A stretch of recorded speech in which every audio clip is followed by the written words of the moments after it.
जल है सयाने,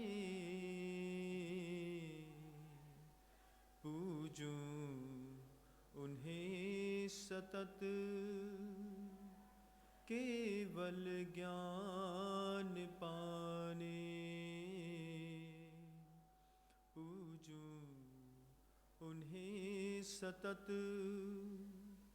केवल ज्ञान पाने।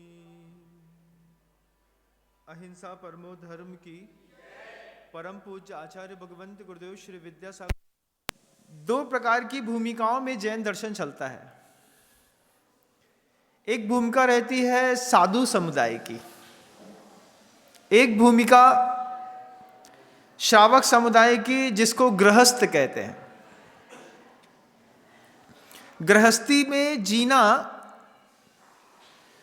कोई मजाक नहीं है। सुबह उठे, चाय पी, दुकान गए, खोली, पैसा कमाया, सुख भोग लिया। जिंदगी इतनी सरल नहीं है बंधु, जिंदगी बहुत कठिन है। जैसे जैसे धन बढ़ता है वैसे वैसे परिवार में षड्यंत्र बढ़ते हैं। षड्यंत्र समझते हैं? हाँ, क्रोध मान माया लोभ की आंधियां धन बढ़ने के साथ साथ घर में ही बढ़ती हैं। और जिन कसायों का, जिन दुष्प्रवृत्तियों का प्रयोग हम कभी पड़ोसी के लिए करते थे, धीरे धीरे उनका प्रयोग हम अपने घर में करने लगते हैं। क्रोध के प्रयोग, मान के प्रयोग, माया के प्रयोग, लोभ के प्रयोग जब घर में होते हैं तो घर में एक अभिनव महाभारत शुरू होती है। वो षड्यंत्र आज का हो या कल का हो ऐसा नहीं है। पंचम काल जब से चला, जब से घर की व्यवस्थाएं चली, जब से घर में समृद्धियां बढ़ी, तब से घर में धीरे धीरे करके घर के लोगों ने ही षड्यंत्र रचना शुरू किया। इन षड्यंत्रों से कैसे बचा जाता है? हमारी समृद्धि पहले हम देखते थे, हमारी समृद्धि हम देखते थे, ठीक था। दुनिया के सुदूर कोने में बैठे हुए लोगों को दिखाई दे गई कि भारत बहुत समृद्ध है, बहुत समृद्ध है। दूर दिखाई दी किसी को एक बार, तो षड्यंत्रकारी व्यापारी बनकर के घर के अंदर घुसा। व्यापारी बन के घर के अंदर घुसा, उसने अपने षड्यंत्र रचने शुरू किए। पहले हाथ जोड़ा, पैर पड़ा, गुलामी करी, दास्ता करी, अर्घ चढ़ाया, भेंट दिया। उस समय हम नवाब थे, वो व्यापारी बन के ऐसा नमोस्तु नमस्कार करता था। धीरे धीरे धीरे धीरे कंपनी ने एक छोटा सा एरिया खड़ा होने का ढूंढा, और खड़े होने के साथ ही दूर में खड़े हुए लोगों को, जिनने एक बार देख लिया कि पूरा भारत समृद्ध था, वहां के लोग यहां पर आकर के व्यापारी बन करके आए और लुटेरे बन गए। आंख से देखा तो नहीं होगा लेकिन सुना जरूर होगा। फिर क्या हुआ? धीरे धीरे लूट का ऐसा दौर चढ़ा, धीरे धीरे साम्राज्यवादी नीतियां बढ़ी होती गईं। बढ़ते बढ़ते बढ़ते यहां से हीरे मोती जवाहरात पन्ना पुखराज गए।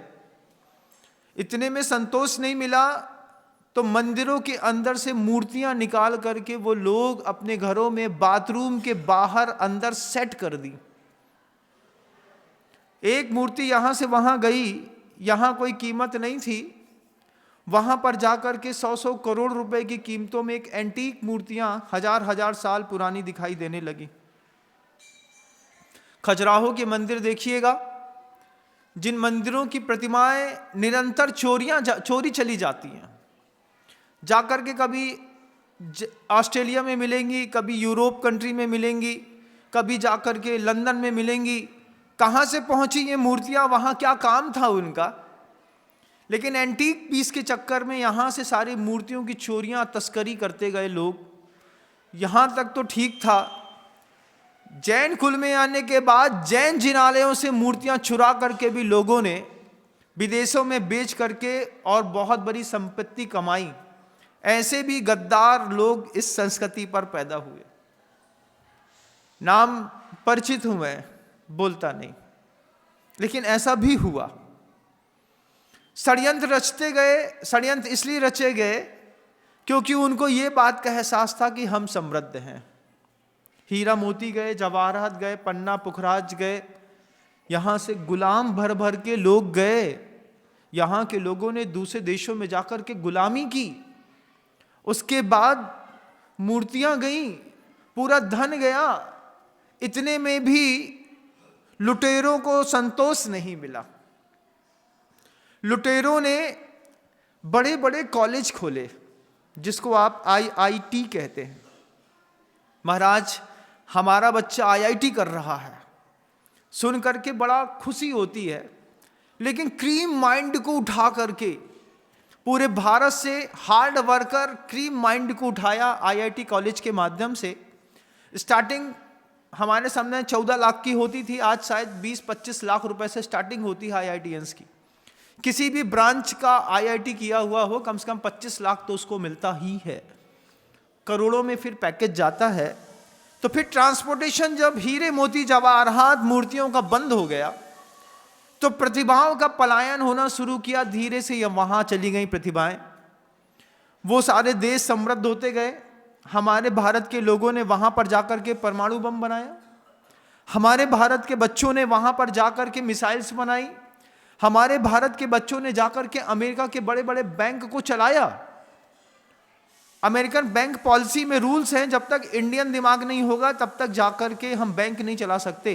तो हमारे यहाँ की साहूकारी पर विदेश सफल होते रहे। इतने में उनको संतोष नहीं मिला। भूखे नंगे लोग थे, 10-12 आइलैंड थे, छोटे छोटे टापू टाइप के। वहीं पर घूमने वाले जानवरों को कच्चा मार करके खा लेते थे, कहीं कुछ कर लेते थे।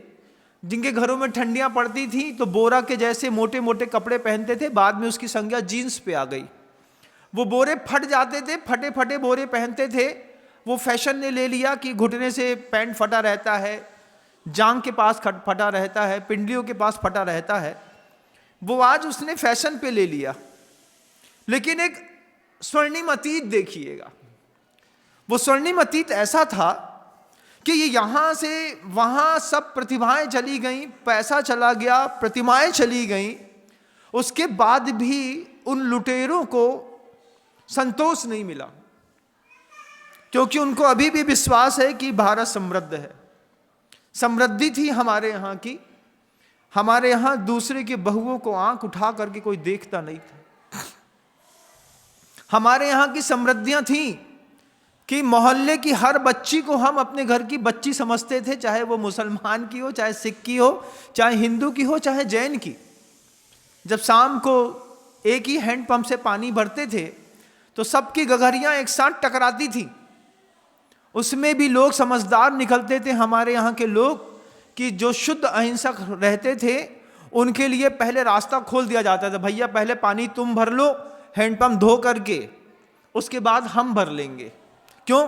क्योंकि तुम शाकाहारी हो और हम मांस खाते हैं। मांस खाना गलत है, ये वो भी जानते हैं।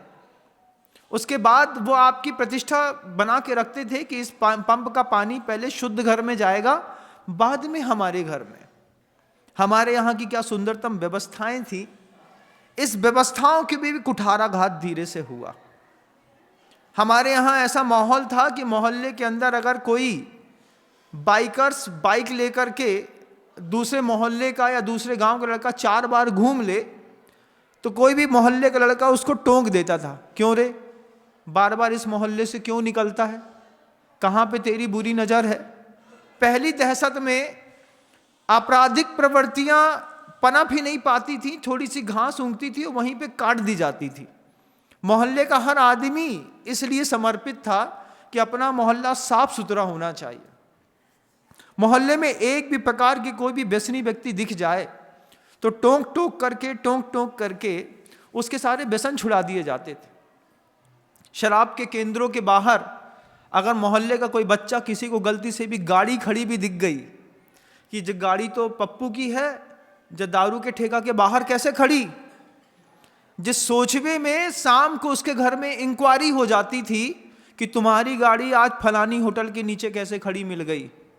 ये हमारे यहाँ का एक अनुशासन, डिसिप्लिन और आचार संहिता थी।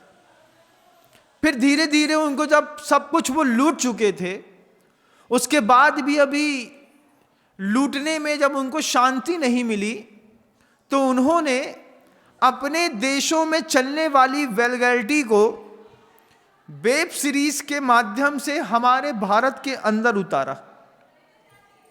हमारे यहाँ जय संतोषी माँ, वीर हनुमान, काली माँ की इनकी मूवियाँ बनती थीं। हमारे यहाँ में सिर्फ 20 दशक पुरानी फिल्मों को देखिएगा, सिर्फ 20 दशक 20 साल पुरानी वे फिल्में जिसमें अभिनेत्री पूरे समय साड़ी पहन करके अभिनय करती थी। 20 साल पहले एक बार आईआईटी का, एक आरटीआई का एक इंफॉर्मेशन लगा करके पूछिएगा कि ए सर्टिफिकेट वाली मूवी में ए सर्टिफिकेट का वैल्यूएशन क्या था, तो पता चलेगा कि साड़ी का कभी किसी महिला का घुटना दिखाई नहीं दिया हमारे यहाँ की मूवियों में।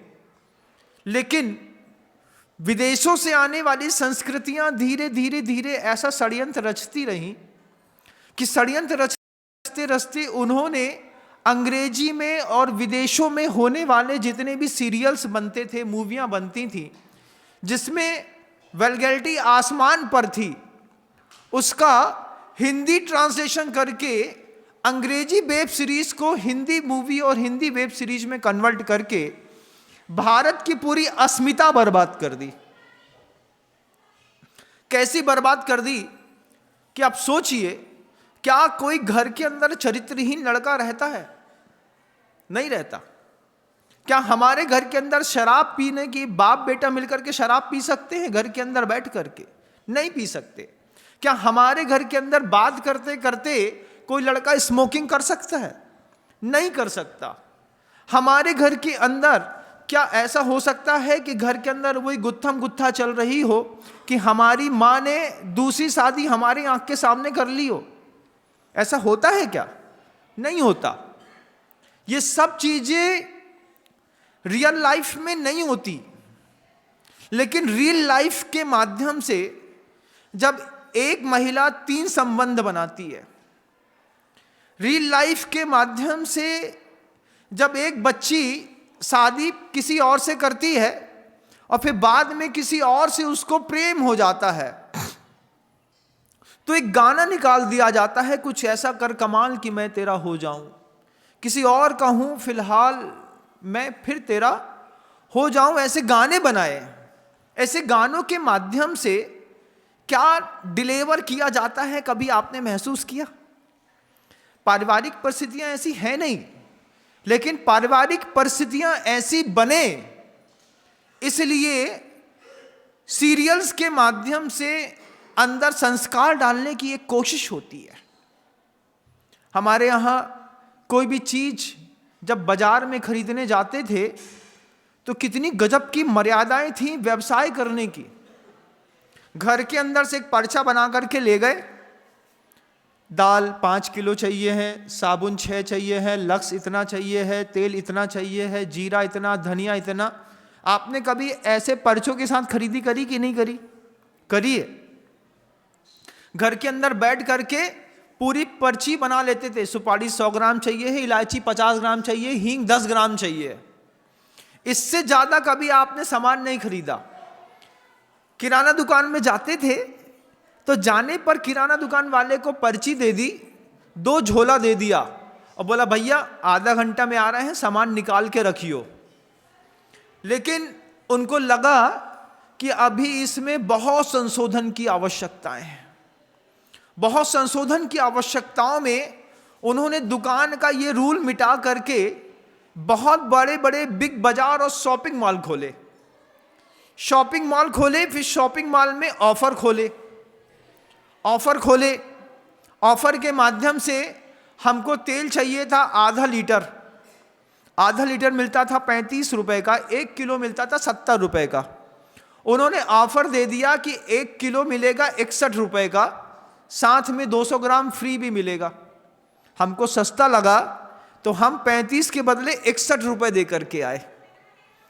जेब पर अतिरिक्त बोझ पड़ा, 35 रुपए का सोच के गए थे और एक सामान पर हमने 25 रुपए 26 रुपए ज़्यादा दिए। ऐसे एक एक सामान पर जब हमने धीरे धीरे बोझ बढ़ाया तो हमारी आर्थिक तंगी और होना शुरू करी, हम नीचे गिरना शुरू हुए। सामने वाला समृद्ध होना शुरू किया। उसने पहले जो आप सामने के तेली के दुकान से तेल लेते थे, आपको विश्वास रहता था इन्हें ऊपर से सरसों डाली है, नीचे तेल निकल रहा है। अब हम पैकेट वाला तेल खरीदते हैं, उसमें ये कंफर्म नहीं है कि ये मस्टर्ड ऑयल है कि नहीं, उसमें फ्रेग्रेंस मिला हुआ है, उसमें पाम ऑयल मिला हुआ है, उसमें वेजिटेबल ऑयल मिला हुआ है, उसमें ह्यूमन ऑयल भी मिला हुआ है। पहले लिखा आता था 100% वेजिटेबल ऑयल्स, अब लिखा रहता है 100% हेल्थफुल ऑयल। हेल्थफुल ऑयल में क्या है? सुअर को उबाल दिया, उसके फैट को तेल बना करके पाम तेल मिलाया, उसमें थोड़ा पीलापन मिलाया, सरसों के तेल का फ्रेग्रेंस मिलाया, पैक किया, बॉटलिंग करी और आपके घर के अंदर भेज दिया बाजारों के माध्यम से। ये संस्कृतियां उठी, ये संस्कृतियां नहीं थी, ये षड्यंत्र थे। ये षड्यंत्र कैसा उठा? हमारे घर की आर्थिक तंगी को बर्बाद करने के लिए, कि घर को बर्बाद करने के लिए सीरियल्स बना दिए। 24 घंटे महिलाएं सीरियल से चिपकी रहती है। अनुपमा देखे बिना नींद नहीं आती महाराज। क्या है उस अनुपमा में? अबे उनकी कोई और से शादी होने वाली, अब देखो घर को हाल कैसो है। सिर्फ आप नहीं देखते, आपके साथ आपकी बच्ची भी देखती है, आपके पिता भी देखते हैं, तो सबका धीरे धीरे माइंड सेट होता है। अरे भैया अब तो जो चला ही रहा है, अब तो चलन में है, देख नहीं रहे इनके कहाँ होगा, इनके कहाँ होगा, इनके कहाँ होगा। जबकि ये षड्यंत्र था हमारी भारत की संस्कृति को लूटने का। एक और षड्यंत्र था जो बिग बाजार और शॉपिंग मॉल्स के माध्यम से हमारे जेब में एक अतिरिक्त बोझ डालने का। वो बोझ भी हम कैसे धीरे धीरे सहते चले गए। बिग बाजार और शॉपिंग मॉल में जनरल मॉडिफाइड फूड्स आ गए, जिसको आप जीएम फूड्स के नाम से जानते हैं, कि टमाटर एक साइज का बिल्कुल लाल और बिल्कुल फ्रेश। वो बनिया जो अपने यहाँ का जो लोकल आदमी था, वो ठेला लेकर के आधे कच्चे, आधे पीले, हरे, छोटे बड़े टमाटर बेचता था। उस टमाटर की खासियत थी उसमें कीड़े नहीं पड़ते थे। उस टमाटर की खासियत थी उसमें खट्टापन रहता था। उस टमाटर की खासियत थी पकने के बाद मीठे हो जाते थे, तो शक्कर डालने की जरूरत नहीं पड़ती थी। सब्जियां बना देते थे और खिला देते थे, फ्रेश रहता था, नॉन पेस्टिसाइड्स वाला रहता था। लेकिन हमको लगा कि शॉपिंग मॉल में बहुत अच्छा मिलता है, तो हमने शॉपिंग मॉल से जाकर के एक कलर के एक साइज के लाल टमाटर खरीद के लाए, खाए और बीमार पड़ गए। कैसे बर्बाद करते हैं लोग, एक बार देखो ना आंख से, अच्छा लगेगा ना, समझो और सुधारने की कोशिश करो। घर के अंदर बाहर जो था विदेशों में, उनके यहां सब्जियां नहीं मिलती थी, तो फिर टमाटर एक सीजन में आता था तो उसको उबाल करके सब्जी बना करके उसकी प्यूरी बना के रख लेते थे, उसका नाम टमाटो सॉस बन गया। आज हमको यहाँ पे टमाटो सॉस खाने की आदत पड़ गई, जबकि वह टमाटर की पकी हुई सड़ी सब्जी आए, जी में टमाटर दिखाई नहीं दे, बाकी सब टमाटर ही को रहे थे। अब वो चीज सड़ी सब्जी बॉटल में पैक होकर के आई, प्रेजेंटेशन का जमाना था, अच्छा दिखाया तो हमने अच्छे तरीके से उसको ले लिया, लेकिन वहां भी गड़बड़ हुई। गड़बड़ सिर्फ इतनी नहीं हुई, जिस सामान को खरीदने के लिए बच्चों के अंदर दहशत रहती थी, चाचा से मांग है तो चाचा का सोच है। जैन समाज का कोई व्यक्ति कोई एक इलीगल चीज चाहिए है, उसको मान लीजिए किस दुकान में जाकर के खरीदे, चाहे वह हिंदू की हो चाहे मुसलमान की, कोई की भी दुकान में जाके खरीद हो, तो भैया बे हमारे पापा को जाना थे तो दहशत, दहशत के चक्कर में लोकल मार्केट में एक भी गलत चीजें नहीं बिकती थी। शॉपिंग मॉल में गए तो चुपचाप उठा करके झोले में डाल करके चले आए, पहले तो बिल बन गया। फिर शॉपिंग मॉल में भी लोग टकराने लगे तो उन्होंने शॉपिंग मॉल से हट करके आपके यहाँ मोबाइल शॉपिंग पैदा कर दी। अब मोबाइल शॉपिंग में क्या होता है कमाल, आप सोचा है कभी? लड़की को दारू पीनी है तो शराब पीनी है, घर के अंदर बैठ के पीनी है, तो वो अपने मोबाइल से एक वाइन की बोतल खरीद लेगी और उसके ऊपर भी एक सुविधा दे दी कि जब आपके ये पैकेट आपके घर के अंदर आएगा तो इसकी प्राइवेसी मेंटेन रहेगी, तो बिल बाहर किसी और चीज का चिपका रहेगा और अंदर शराब मिलेगी। और डिलीवर भी कैसी होगी कि जिसने ऑर्डर दिया था उसको फोन करके पहले गेट के बाहर बुला लिया जाएगा, आपका पैकेट आ गया है, आप पैकेट ले लीजिए। अब उस पैकेट में ड्रग्स है, उस पैकेट में सिगरेट है, उस पैकेट में दारू है, कौन देख रहा है? फिर हम क्या हुए, पहले सीरियल्स के माध्यम से, इधर शॉपिंग मॉल के माध्यम से, इधर मोबाइल शॉपिंग के माध्यम से हम इतने बर्बाद होते चले गए कि आज हमारे पास बोलने बताने के लिए कुछ भी नहीं है। आज हमारा बच्चा किसी भी चीज की डिमांड करता है, हमको ये चाहिए, हम उसको देते हैं। बच्चे ने कहा हमें ये चाहिए, हमने दे दिया।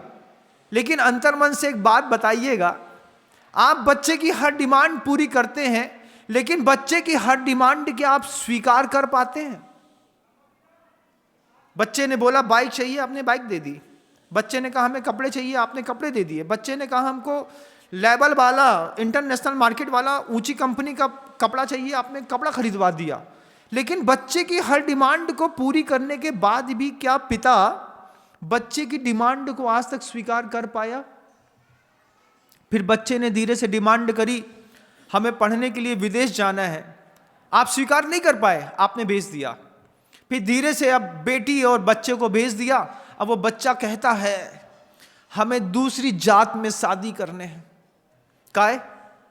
क्योंकि भारतीय संस्कृति में दिखाए जाने वाले जितने भी दृश्य थे उसमें उन्होंने वो व्यवस्थाएं पैदा करी कि 4-5 फैमिली एक साथ एक क्रूज पर बैठे हैं और सबके चेहरे सबके चरित्रहीन दिखाई दे रहे हैं।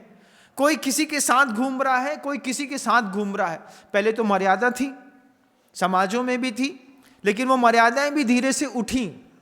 घर के अंदर साड़ी पहनने वाली बहू जब बाहर जाकर के कुछ ऐसे वस्त्र पहनती है जो यहाँ पे लोकल में पहनना संभव नहीं है, ये एक गड़बड़ हुई। गड़बड़ तो दूसरी ये हुई कि जब ग्रुप के लोग एक साथ गए तो एक दूसरे से दूसरे परिवार की बहू बेटियों के साथ खड़े होकर के फोटो खिंचाने लगे। ये भी गड़बड़ हुई। कहाँ से सीखी? ऐसा रियल लाइफ में होता है कि? अच्छा बताओ, होता है कि नहीं? होता तो नहीं था, लेकिन सीरियल्स को देख करके, रील्स को देख करके हम सीख गए। 20 साल पहले का ए सर्टिफिकेट और आज के ए सर्टिफिकेट की परिभाषाएं बदल दी गई। पहले कंधा भी दिख जाता था ना, यहां की ये ब्यूटी बोन दिख जाती थी तो वल्गर सर्टिफिकेट्स पे आ जाता था। आज कैसा सर्टिफिकेट है आप खुद देखिएगा। कितने षड्यंत्रों के बीच में एक गृहस्थ और उस गृहस्थ का धर्म ध्यान, कितना मुश्किल। षड्यंत्रों में जिए कि धर्म ध्यान करें। अब इतने सारे षड्यंत्र एक साथ जब आपकी जिंदगी में काम करते हैं, उस वक्त आप सोचें कि मुझे नमो अरिहंताणम पढ़ना है, ओम भूर्भुवः स्वः पढ़ना है, कितना कठिन है। जरा सी बात में बच्चे से बोलो कि बेटा आज अष्टमी है, चल करके अपन को सुबह से अभिषेक शांति धारा और पूजन करनी है, वो इतना बड़ा बहानेबाजी मारता है। पापा मेरे सुबह 5:30 बजे से पेपर है, क्योंकि वो यूएस कनेक्टिंग टाइम है, वहां पे 2 बज रहे हैं, हमारे यहाँ 5 बज रहे हैं। अब वो बहाना मार करके चैटिंग में बैठ करके मूवी तो देख रहा है, लेकिन आपके साथ जाकर के पूजा नहीं कर रहा।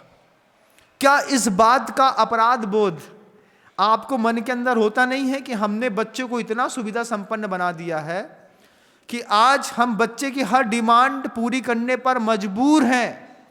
और बच्चे की एक भी डिमांड को हमारा अंतर्मन स्वीकार नहीं कर रहा, एक भी डिमांड को। वो बेटियां बाहर जाकर के पढ़ने में लिए तैयार हुई और फिर वहां जाकर के बोलती है हमको फलाने लड़के के साथ शादी करनी है। अब माता पिता आकर के जब हमसे पूछते हैं बताइए हम क्या करें, हम आपसे जुड़े हैं और हमारी बच्ची किसी और से जुड़ी है, अब आप बताओ ना हम क्या करें। उस वक्त शब्द नहीं है साधु तक के पास, साधु भी क्या करे। ये जो षड्यंत्र है, इस षड्यंत्र को मिटाने के लिए गुरु काम करते हैं।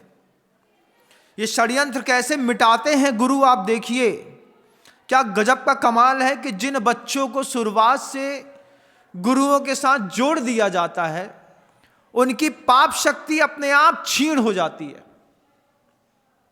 धर्मात्मा आप हैं कि नहीं हैं ये दूसरी बात है। हम पूछते हैं आंख में शर्म है कि नहीं है। शर्म को भी धर्म कहा है, सिर्फ मंदिर में जाकर के पूजा करने को धर्म नहीं कहा, शर्म को भी धर्म कहा। लेकिन अब शर्म भी धर्म के नाम पर कुछ बचा नहीं। कोई कुछ भी करे, आप बोलने वाले कौन, तुम अपना घर देखो, हमारा काय को देख रहे, ऐसा बोल देते हैं लोग। पहले पूरा मोहल्ला परिवार था, आज परिवार के अंदर भी परिवार नहीं बचा बंधुओं। अगर चाचा ने भतीजी को कछु कह दई तो माँ चढ़ जाती है, अपनी मौड़ी देखो, हमारी मौड़ी को देखने की जरूरत नहीं है। इसमें इतना दर्द होता है अंदर कि भैया दुर्योधन इतना प्रसिद्ध क्यों हुआ पता? सिर्फ एक कारण से कि पिता तो धृतराष्ट्र था और मां ने अपनी आंख में पट्टी बांध ली थी। आपके घर के अंदर भी महाभारत लिखी जाएगी सिर्फ एक बात से कि पिता आंख का अंधा है बेचारा। पिता अंधा कैसे है? सुबह से लेकर शाम तक गले में लगा है। सोयाबीन का रेट जो होगा वह, चना को रेट जो होगा वह, कपड़ा जो आ रहा वह, गुड़ की परिया इतने किलो की इतना रेट हो गई है, शक्कर का जो रेट होगा वो। पिता बेचारा अंधा और माँ बेचारी गांधारी। अब घर के अंदर चाहे दुर्योधन पैदा कर लो और चाहे घर के अंदर कैकेयी और मंथरा पैदा कर लो, क्योंकि दोनों को फुर्सत नहीं है। एक की आंख में पट्टी बंधी है और एक को तो अंधो ही है, दिखाती नहीं है। कह रहे पप्पू कौन सी क्लास में पढ़ा था अपनों? घर के अंदर जब साधु ने पूछा ये बच्चे हैं कौन सी क्लास में पढ़ते हैं, उन्हें कहा तुम्हें बताओ कौन सी क्लास में पढ़ा। जो बहाना है, अगर आपको पता होता तो आप बोल देते महाराज हमारा बच्चा 4th में पढ़ता है, 5th में पढ़ता है, 6th में पढ़ता है, पैसा कमाने में इतने मशगूल हैं हम भूल गए कि 6वीं में है कि 7वीं में है, 8th में है कि 9th में, हम भूल गए। तो बेचारे मुस्कुरा करके बात को संभालते हैं। हाँ तुम्हें बताओ कौन सी स्कूल में और कौन सी क्लास पे। अब स्कूल को नाम भी नहीं पता और क्लास को नाम। 8th में पढ़ा महाराज, महाराज 7th में बहुत अच्छा नंबर लेके आया था। आपने बात संभाल तो ली, लेकिन अंदर ही अंदर एक बोध हुआ कि हमें हमारे बच्चे की क्लास के बारे में तक जानकारी नहीं है।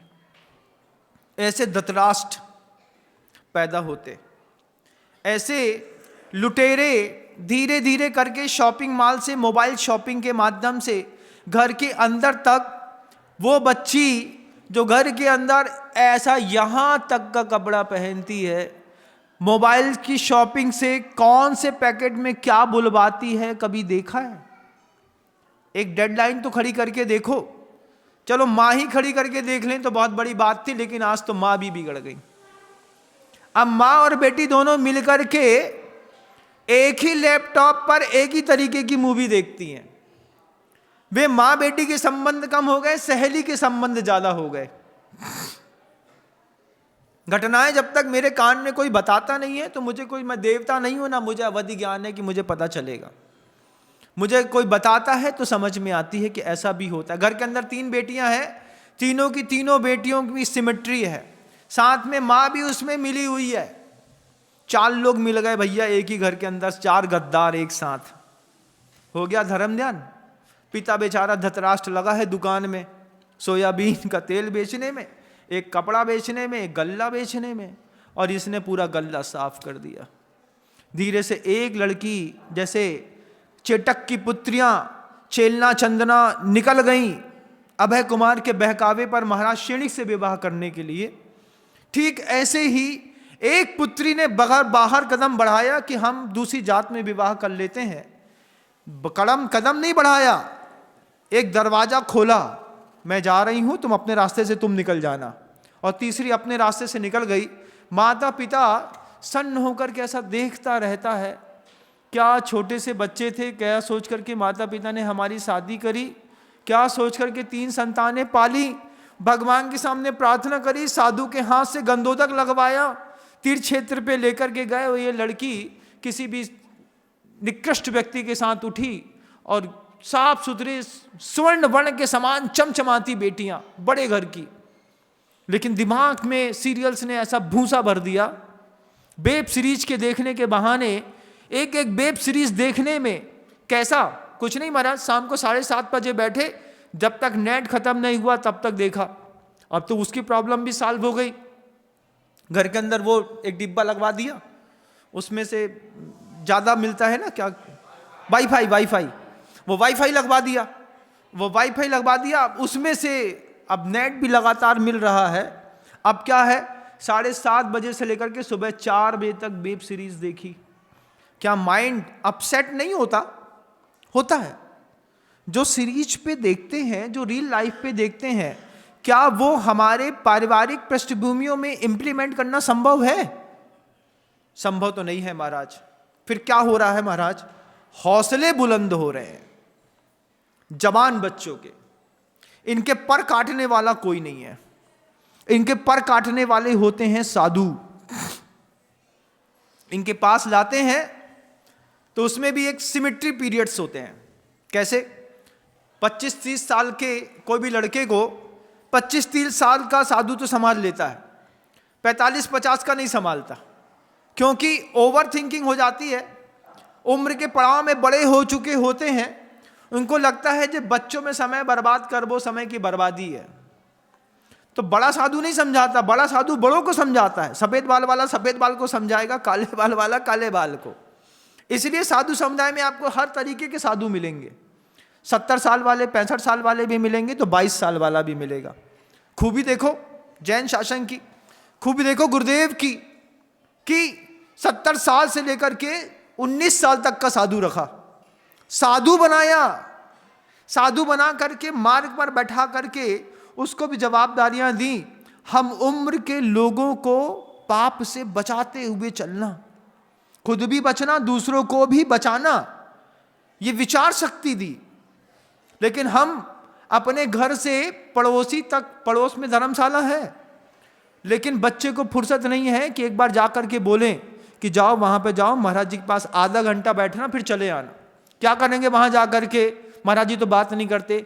महाराज बात करें या ना करें, तुम्हारा काम है आधा घंटा बैठो फिर चले आओ। पापा के कहने पर 1 बार 2 बार गया, तीसरी बार नहीं गया। लेकिन साधु ने अगर गौर से देख लिया कि इस बच्चे में उम्मीद है, क्योंकि गुरुदेव में और आपकी नजरों में बस ये अंतर है कि आप अपने बच्चे का वर्तमान देखते हैं और गुरुदेव संभावनाएं। कोई भी साधु है आपके बच्चे में संभावनाएं देखता है, आप अपने बच्चे का वर्तमान देखते हैं। आपको लगता है कि हमारा बच्चा गधा है, और साधु को लगता है कि इसको कुंद कुंद बनाया जा सकता है। अगर गुरुदेव ने ऐसा नहीं सोचा होता तो हम जैसे लोग पता नहीं कहां पड़े होते। जब घर के लोग कहते थे कि जो मोड़ा हमारे कोई काम को नहीं है, इको घर में अंदर रखबो, बोझा बढ़ाबो है, उस वक्त गुरुदेव ने हाथ में पकड़ा, बोले जो तुमको बोझ लगता है वो हमको दे दो, हम जैन शासन में ऐसा साधु खड़ा करेंगे कि पूरा जैन शासन देखने लगेगा।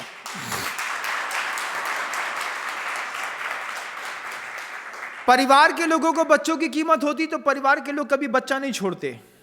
तो आपको आपके परिवार के बच्चों की ताकत पता नहीं रहती।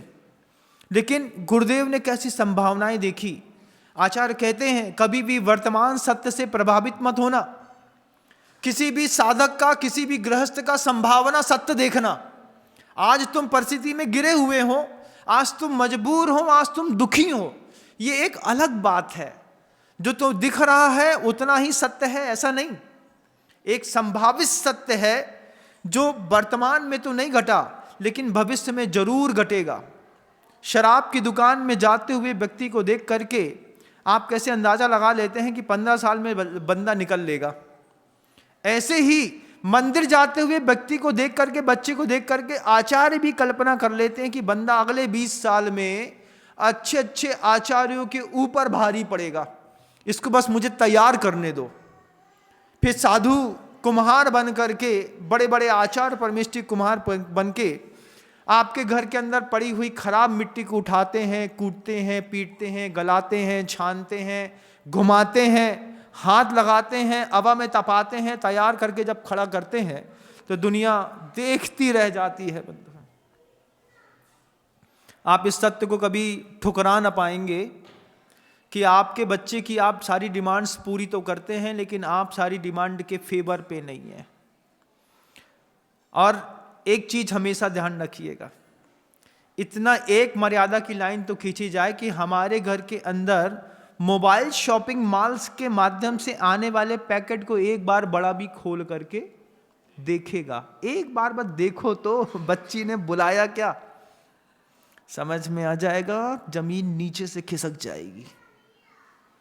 आचार्यों ने कहा कि अगर अपने प्राण प्यारे हैं, आचार्यों ने कहा कि अगर अपना प्यारा है, अपने प्राण प्यारे हैं, अगर अपनों से प्रेम करते हो और अपने आप से प्रेम करते हो तो तुम्हें साधु को साथ हमेशा रहना पड़ेगा, और सामान्य साधु के साथ नहीं, असामान्य साधुओं के साथ रहना पड़ेगा। 10 प्राण से प्रेम है कि नहीं? प्राण समझते हो क्या होता है? 10 प्राण होते हैं जैन शासन के, 5 इंद्रियां होती हैं, 3 बल होते हैं, मनोबल, वचन बल और काया का बल। श्वासोच्छ्वास खींचते हो छोड़ते हो, जिसको अप एंड डाउन करते रहते हो, अंदर बाहर करते रहते हो, इसको भी प्राण कहा है। और एक आयु, इन 10 के 10 प्राण की रक्षा करनी है तो एक आचार्य परमेष्ठी की छाया निरंतर बनी रहे, इस तरीके की भावना रोज इस बात का विचार करो कि मेरे 10 प्राण मेरी कृपा से नहीं, टीवी सीरियल्स वाले तो तुम्हारी आंख फोड़ देंगे, शाम को 7 बजे से लगे रहते हो, रात के 4 बजे तक आंख फूट न जाएगी, फूटाई गई महाराज, दिखात कछु नहीं है, ऐसो देखत। फिर मोटो चश्मा लग गो मोड़ा को, +4 +5 +6 7, चलो ठीक थी, 18 19 20 पे चले गए, मेमोरियां ऐसो देखत, ऐसो काय महाराज चश्मा टूट गया आज। ये आंखें फोड़ने का उपक्रम तुम्हारे गुरुओं ने नहीं किया, तुम्हारे गुरुओं ने तो बताया कि आंख बंद करके भी बहुत कुछ दिखाई देता है, जो आंख खोल के दिखाई नहीं देता, देख नहीं सकते। गुरुओं ने आंख बंद करके देखने की कला सिखाई, एक प्राण सुरक्षित रखा। कितनी देर? 2.25 घंटे दोपहर में, 2.25 घंटे शाम को, 2.25 घंटे सुबह, 7 घंटे आंख बंद करके एक बार वो जो अंदर से चीज दिखाई देती है उसको देखने की कोशिश करो, तो ये बाहर की आंख भी बची रहेगी, और जो तुम्हारा विजिटम बनेगा, जो तुम्हारा दृष्टिकोण बनेगा, जो तुम्हारी दूरदर्शिता बनेगी, वो देखने लायक होगी। एक प्राण की रक्षा करने में भी आचार्य परमेष्ठी कितने सहायक होते हैं। कान में कछु भी सुनो नहीं कि क्या है ये डस्टबिन, जो आओ थोड़ी सी उल्टी करी हमारे कान में पुच्छ पुच्छ चलत बनो। अब वो के पुच्छ पुच्छ से हम कितने प्रभावित होते हैं, फलाने ने ऐसो कह दी हमें, यार बुरो लग गौ इते पे लगो, इते पे कहाँ लग गो, इसे भैया अब का हो रहा, दर्द से हो रहा, काय हो रहा, पता नहीं वो काय हमारे बारे में ऐसो कहत, अब कह दी तो अब क्या करो, कछु नहीं कर सकते। अपना दर्द गुरु से कह दिया। गुरु ने प्रथमा नियोग का एक कथानक सुनाया कि बिल्कुल टेम्पर डाउन, जैसे खौलते हुए पानी में, खौलते हुए दूध में सिर्फ 4 बूंद पानी डाल दो मात्र, कितना खौलता हुआ दूध क्यों ना हो, 4 बूंद पानी से बिल्कुल शांत हो जाता है। ऐसी शांति आचार्यों के वचनामृत से मिलती है। ऐसे आचार्य परमेष्ठी की कृपा चाहिए। मेरी आंख संभाल सके, मेरा कान संभाल सके, मेरी जुबान संभाल सके। कुछ भी बोल दिया, किसी को भी बोल दिया, किसी भी विद्यालय में एक भी अपशब्द नहीं सिखाए जाते, और दुनिया का ऐसा कोई माँ बहन बच्चा नहीं है जो एक भी शब्द नहीं जानता हो। पूछो कहाँ से सीखा? जिन सब के लिए विद्यालय नहीं थे, सदाचार के लिए विद्यालय तो संसार में सब खुलते हैं बंधुओं।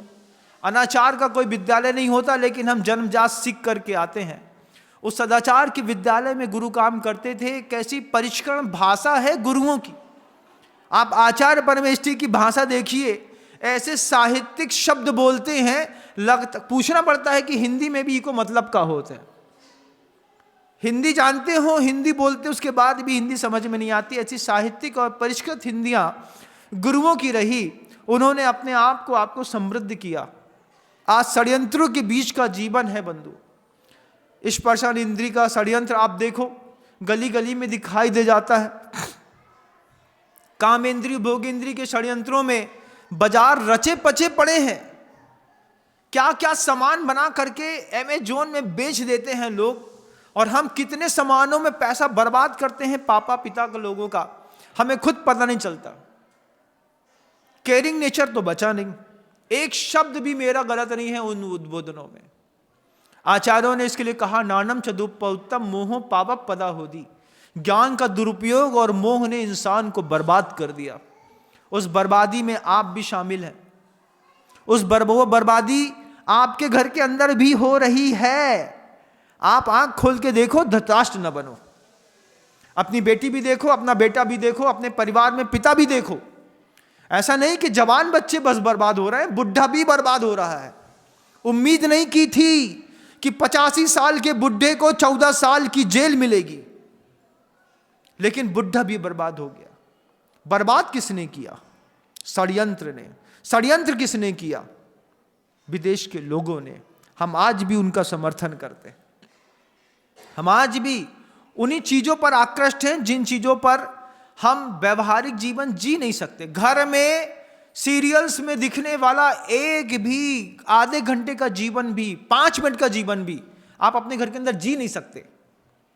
लेकिन आपके घर की सभ्यता को एक एक करके ऐसा तोड़ा जा रहा है कि ज्ञान के दुरुपयोग करके वे आपके अंदर वो भाव पैदा करना चाह रहे हैं कि ये सब कछु नहीं हुआ, ये सब फालतू की बातें।